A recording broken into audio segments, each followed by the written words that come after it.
هیچ هینەکان ئاسوودەیەکمان نەمابوو، هیچ شتێکی کوردایەتیمان نەبوو.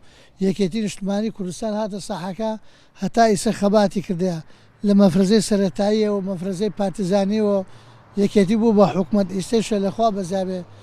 یەکێتی نیشتمانی کوردستان زۆر بەهێزە.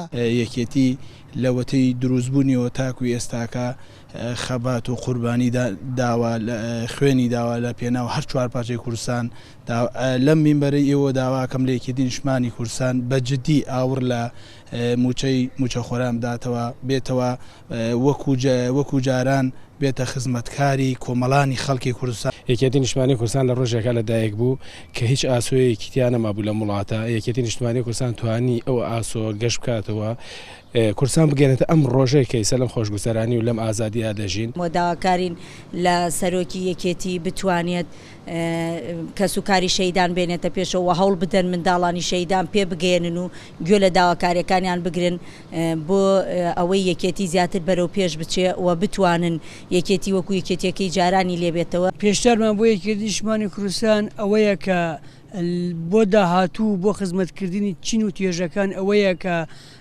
هەلی کار زیاتر بۆ گەنجان بەرەقسێنێ و گەنجان بێردە پێشە بۆنە ئۆرگانە جیاوازەکان بۆ خزمەتکردنی گەنجەکان و کچ و کوڕەکان ئەوانەی وا خوێندنیە تەواو کردە و بڕوانامەی باشیان بەدەستێ گەنجی باشمانەیە. ملەتەکەمان پێویستی بەڕاستی بە یەکێتی نیشتمانی کوردستانە.